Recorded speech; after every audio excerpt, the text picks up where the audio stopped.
அதிகாரம் பொறையுடைமை. குறள் 3. இன்மையுள் இன்மை விருந்தொரால் வன்மையுள் வன்மை மடவார் பொறை. இன்மையுள் இன்மை விருந்தொரால் வன்மையுள் வன்மை மடவார் பொறை. இன்மை அப்படின்னா வறுமை அப்படின்னு சொல்றாங்க. ஒராள் தவிர்த்தல், மடவார் அப்படின்னா அறிவற்றார். பொருள்: விருந்தினரை வரவேற்க இயலாது தவிர்க்கும் நிலை வறுமையுள் கொடிய வறுமையாகும்.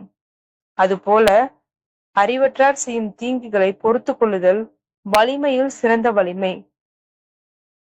அதாவது இப்ப நம்ம வீட்டுக்கு ஒருத்தவங்க விருந்தினர் வராங்க அப்படின்னா அவங்கள வரவேற்க முடியாத ஒரு சூழ்நிலை இருக்கு, நம்ம கிட்ட இப்ப தகுந்த சாப்பாடு இல்ல, அது இல்ல, இது இல்லைன்னுட்டு அவங்க எப்படிடா வரவேற்கிறது, என்ன கொடுக்கறது, அது இதுன்னு யோசிச்சுட்டு இருப்போம்ல. அதுதான் வறுமையிலே கொடிய வறுமைன்னு சொல்றாங்க. அது போல அறிவற்றார் செய்யும் தீங்குகள், சில நமக்கு தீங்கு செய்யறாங்கல்ல, அதெல்லாம் பொறுத்து கொள்றதுதான் வலிமையிலும் சிறந்த வலிமை திருவள்ளுவர் கூறுகிறார்.